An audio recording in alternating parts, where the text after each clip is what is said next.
आपल्या शरीराला एक स्वतःचा असा इंटेलिजन्स आहे, ज्याच्यामध्ये शरीर स्वतः सगळं काम करतं. जसं की जखम झालीये, तर ते आपोआप बरं करेल. तुम्ही शरीरात एखादा एलिमेंट एक्स्ट्रा झालाय, म्हणजे पित्त एक्स्ट्रा झालेलं आहे, तर ते पित्त ऑटोमॅटिकली बाहेर काढणार. पोटात काहीतरी न खायची वस्तू गेलेली आहे, तर ते ऑटोमॅटिकली मोशन्स होऊन किंवा वॉमिटिंग मधून ते बाहेर पडू शकतं. तर शरीराला स्वतःच्या इंटेलिजन्सवरती आपण काम करू द्यायला, वेळ पण द्यायला पाहिजे. बरेचदा असं होतं, की आपण औषधं खातो आणि सुरू असणाऱ्या सिस्टममध्ये आपण अडथळा आणतो. म्हणजे बघा, ताप आलेला आहे, तर ताप का आलाय? तर असे कुठलेतरी विषाणू, असे कुठलेतरी जीवाणू शरीरात गेलेले आहेत, ज्याच्यामुळे ती सिस्टम बिघडलेली आहे आणि त्या विषाणूंना, जीवाणूंना जर मारायचं असेल, तर शरीराला तापणं आवश्यक असतं. आता जर आपण तो ताप येऊच दिला नाही, तर ते जीवाणू मरणार नाहीत किंवा विषाणू मरणार नाहीत, बॅक्टेरियाज मरणार नाहीत आणि अशा वेळेला तो ताप पुन्हा-पुन्हा येत राहील, जोपर्यंत आपल्या शरीरातून ते रोगजंतू जाणार नाहीयेत. तर इथे आपण काय करायला पाहिजे? शरीराला थोडंसं तापू द्यायला पाहिजे.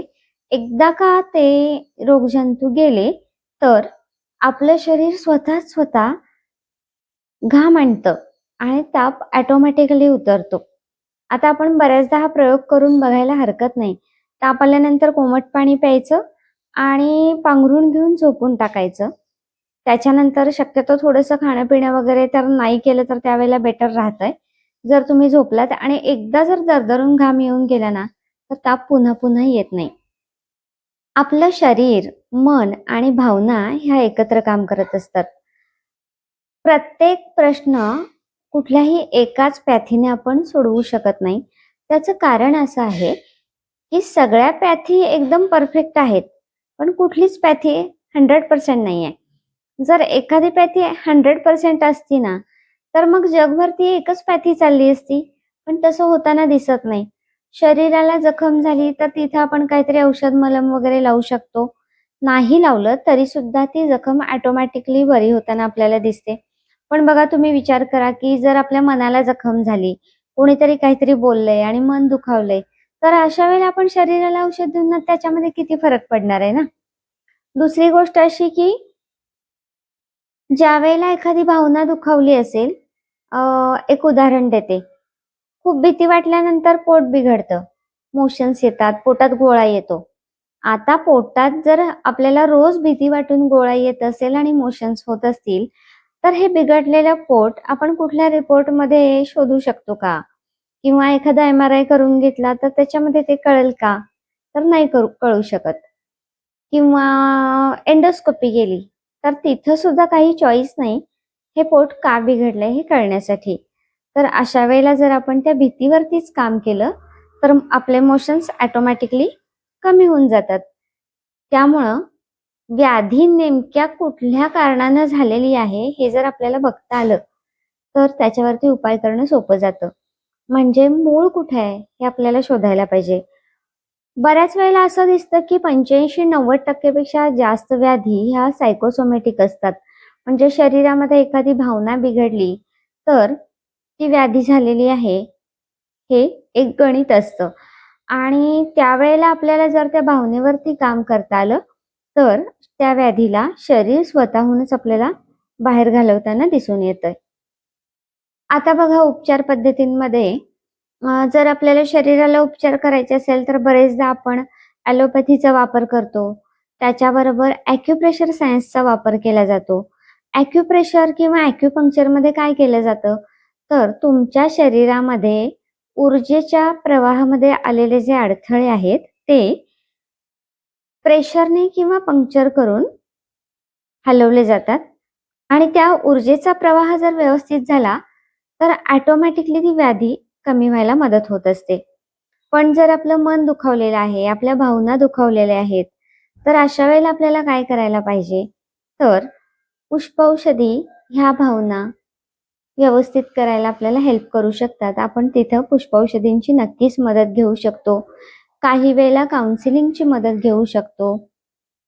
काउन्सिलिंगच्या माध्यमातून काय करता येतं, तर एखादी बिघडलेली इमोशन आहे म्हणा, किंवा एखादा डिस्टर्ब झालेला मनाचा एलिमेंट आहे. तर तिथं कुठलं काम केल्यानंतर ही परिस्थिती व्यवस्थित होऊ शकते याचा अंदाज येतो आणि त्याप्रमाणे जर आपण आपलं वर्तन बदललं तर आपले बरेचसे प्रॉब्लेम्स कमी होताना आपल्याला दिसून येतात. त्याच्यानंतरचं आहे कर्मांचं देणं-घेणं.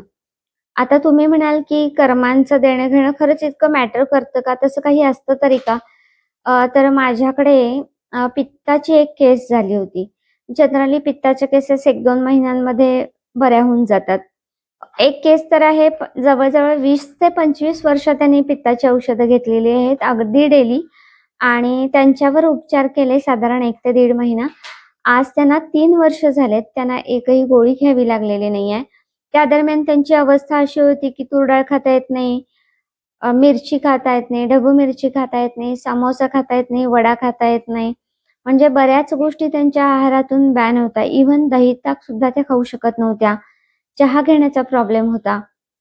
आता या दिवसांमध्ये गेल्या 3 वर्षांमध्ये त्या सगळं खातायत आणि पित्त होत नाही. आणि त्याच्यामागे आम्हाला एक रिझन असं सापडलं होतं, की त्यांचा एक छोटासा राग तिथे दडपलेला होता. जेव्हा त्या रागाच्या भावनेवरती काम केलं गेलं, शरीरातलं पित्त ऑटोमॅटिकली निघून गेलं आणि आता त्यांना औषधोपचार कंटिन्यू सुद्धा ठेवायला लागलेले नाहीयेत. बऱ्याच पित्ताच्या केसेसमध्ये मी जसं आत्ता म्हणाले तसं 1-2 महिन्यांमध्ये फरक पडतो. चांगला त्यांना रिझल्ट येतो. बऱ्याच लोकांचं तर पूर्णपणे बंद होऊन जातं पित्ताचा त्रास होणं. पण माझ्याकडे एक केस आली होती, ज्याच्यामध्ये त्या बाईंच्यावरती जवळ-जवळ वर्षभर उपचार सुरू होते. तर तिथं झालेलं असं होतं, की एकदा काउन्सिलिंगच्या सेशनमध्ये माझ्या असं लक्षात आलं, की त्या बाई एक बदल्याची भावना त्यांच्या मनामध्ये ठेवून होत्या आणि बोलता-बोलता त्या तसं म्हणाल्या नवऱ्याला, की "बघ आता तुला कशी झिंगवते" वगैरे. मग तो पॉइंट मी पकडला आणि मी त्यांच्या मिस्टरांना नंतर बोलवून घेतलं आणि त्यांना सांगितलं, की जर त्या असं म्हणाल्या आहेत, तर कदाचित त्यांच्या सोलला, तुमच्या सोलला त्रास देण्याची इच्छा असेल. आता इथून मागं काय घडलंय ते मॅटर करत नाहीये. पण आता तर त्यांची इच्छा हीच आहे, तर इथं तुम्ही काय करू शकता, तर मनातल्या मनात तुम्ही त्या व्यक्तीला सॉरी म्हणू शकता, की तिथं त्यांचा सोल तुमच्या सोलला कनेक्ट होईल आणि तिथं ती माफ करण्याची प्रोसेस सुरू होईल. कारण जेव्हा कधी भांडण व्हायचं ना, तर ह्या बाई त्यांना रात्र-रात्र झोपूच द्यायच्या नाहीत. म्हणजे त्यांचं म्हणणं असं असायचं, की मला झोप लागत नाही, तर तू पण झोपायचं नाही. आता झालं होतं असं, की हे जॉबला होते सर आणि मग ते दिवसभर ऑफिसमध्ये पेंगायचे. बरं स्टाफमध्ये आपण नाही सांगू शकत, की घरी असा प्रॉब्लेम आहे म्हणून मी इथे पेंगतोय म्हणून आणि घरी बायकोला सांगून काही उपयोग नाही हे त्यांना कळत होतं. पण जेव्हा मी त्यांना सजेस्ट केलं, त्याच्यानंतर त्यांनी सॉरी म्हणायला चालू केलं मनातल्या मनात आणि 8 दिवसात त्यांना त्याचे रिझल्ट दिसायला लागले. एकतर त्या बायकोनी भांडण स्वतःच अव्हॉइड करायला सुरू केलं.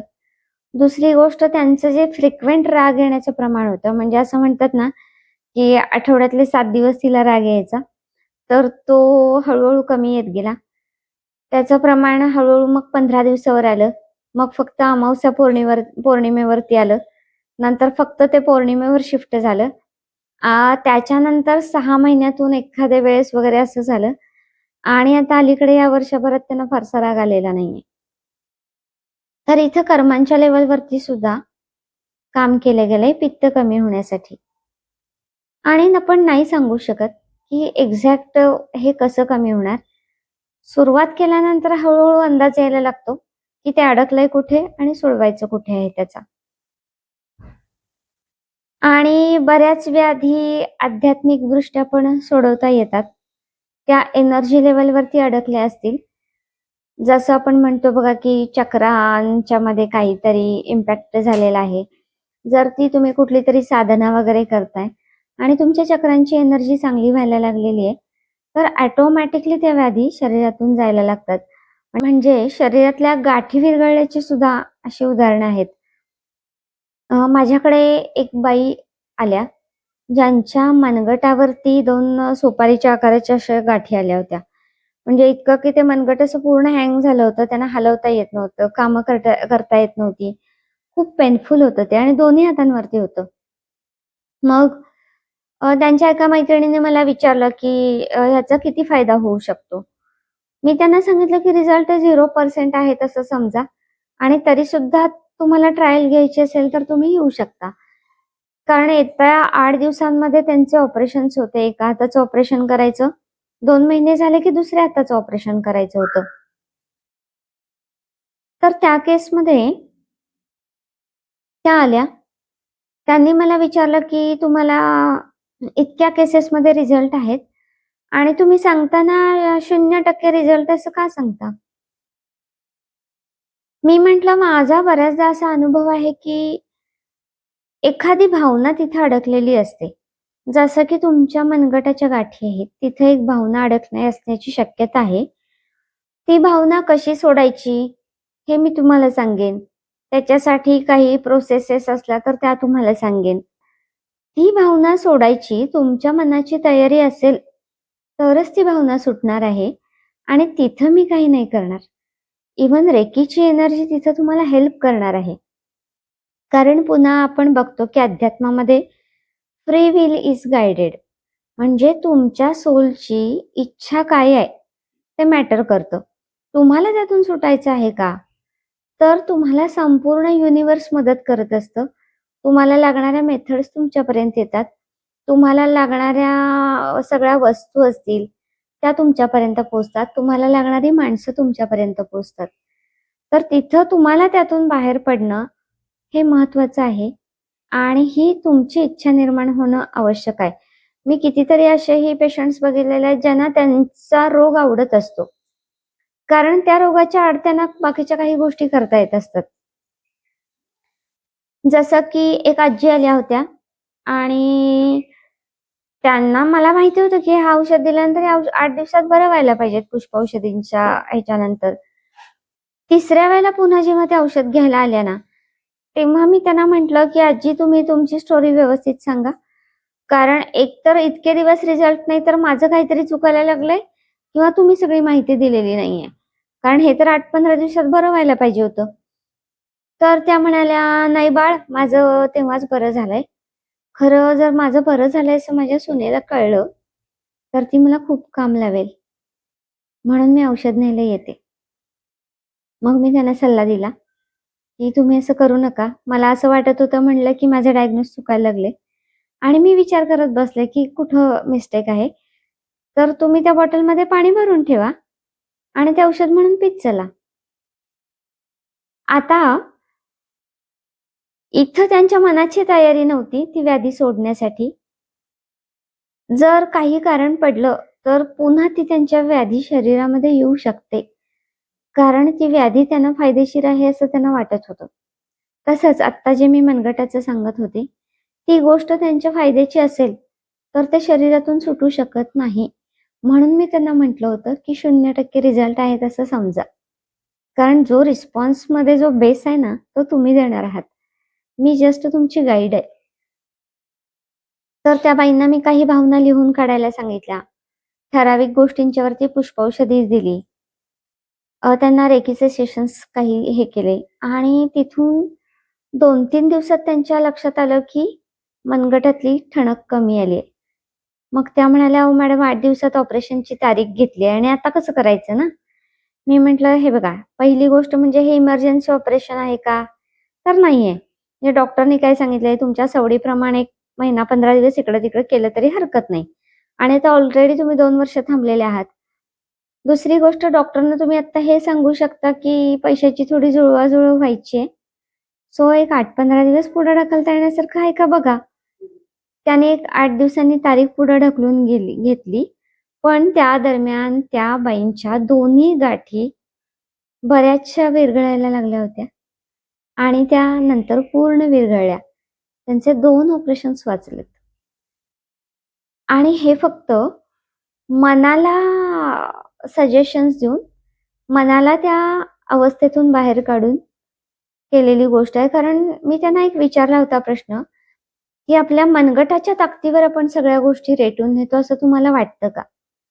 आणि त्या म्हणाल्या होत्या, "हो, मला रोजच्या रोज असं वाटतं." आणि मग ते मनगट किती दिवस ताण सहन करणार? कधीतरी ते दमेलच, कधीतरी ते थकेलच आणि मग तिथे गाठी आल्यामुळं त्या मनगटाने स्वतःहून विश्रांती घ्यायला सुरू केली होती. जेव्हा मी त्यांना सजेशन्स चालू केल्या, त्याच्यामध्ये आधी पहिल्यांदा त्या मनगटाला कम्फर्टेबल केलं आणि मग सूचना चालू केल्या होत्या. मग ह्या 2 गाठी शरीरातून विरघळून जाणं इतकं सोपं होतं का? म्हटलं तर होय आणि म्हटलं तर नाही. कारण त्याच्या मागची भावना सोडता आली, तर ते सुटून गेलं आणि नाही सोडणार, तर कदाचित ऑपरेशन करून सुद्धा त्यांची मनगटं दुखत राहिली असती. कारण असे बरेच पेशंट्स आहेत, की एखाद्या गाठीसाठी किंवा एखाद्या व्याधीसाठी ऑपरेशन केलंय, पण ती पेनफुलनेस शरीरातून अजूनही गेलेली नाही. आणि तिथं मग पुन्हा आल्या भावना, तिथं आलं मन. म्हणजे आपण शरीर, मन, भावना हे वेगळं-वेगळं नाही करू शकत. ही एक अखंड सिस्टीम आहे. त्याच्या जोडीलाच हा निसर्गाच्या सिस्टीमचा एक पार्ट आहे. अमावास्या पौर्णिमेचा बऱ्याच लोकांना त्रास होतो असं आपण ऐकलं असेल. मग हे खरं आहे का खोटं आहे? तर त्याचं कारण असं आहे, की अमावास्या आणि पौर्णिमेला समुद्राला भरती ओहोटी येते. ती खरी आहे का खोटी आहे? येते. आपण बघतोय येते ती. समुद्रामध्ये पाण्याचा एवढा मोठा साठा जर चंद्र आणि सूर्याच्या एकत्र येण्यानं किंवा विरुद्ध दिशेला जाण्यानं डिस्टर्ब होत असेल, आपण तर माणसं आहोत आणि आपल्या शरीरामध्ये 70% पाणीच आहे. बऱ्याचदा असं झालेलं असतं, की ते पाण्याचं प्रेशर ब्रेनच्या बाजूने वाढलेलं असतं आणि मग राग येणं, भांडणं होणं, वाटेल तसं बोलावसं वाटणं, फेकाफेकी करणं, ह्या गोष्टी त्या दरम्यान होत असतात. ॲक्सिडेंटचं प्रमाण सुद्धा कदाचित त्यावेळेला जास्त असण्याची शक्यता आहे. त्याचा जर आपण डाटा मिळवला, तर तिथे आपल्याला त्याची उत्तरं मिळू शकतील. इव्हन सायकायट्रिस्टच्या जे हॉस्पिटल असतात, मनोरुग्णांचे हॉस्पिटल्स, तिथं सुद्धा अमावास्या आणि पौर्णिमेला थोडीशी गर्दी जास्त असल्याचं आपल्याला त्या दरम्यान दिसून येतं. तर निसर्ग आपल्यावरती इतका परिणाम करायला लागलेला आहे. आपण निसर्गाचा एक भाग होऊन राहायचं आहे का निसर्गाला विरोध करायचा आहे हे आपल्याला ठरवावं लागेल. पूर्वी बघा आपल्या भारतीय परंपरेमध्ये अमावास्येला आणि पौर्णिमेला उपवास केले जायचे. त्याचं कारण असं होतं आणि ते उपवास ना निर्जली असायचे. त्याचं कारण असं होतं, की आपलं खाणं-पिणं कमी केलंय. तिथं ऑटोमॅटिकली शरीरावरचं प्रेशर कमी आलं. ऑलरेडी शरीरात पाणी आहे. आपल्याला युरिनेशन तर होतंच. त्या माध्यमातून आपण शरीरातलं पाणी बाहेर टाकतो. पण वरून जर पाणी पीत नाहीये, तर शरीरामधलं पाण्याचं प्रमाण थोडं कमी होतं आणि मग मेंदूवरती येणारा जो दाब आहे, तो पण थोडासा कमी होऊन होणारा त्रास कमी होऊ शकतो, भांडणं कमी होतात. तर इतक्या सोप्या-सोप्या मेथड्स आहेत, जिथे आपण होणारे क्लॅशेस टाळू शकतो.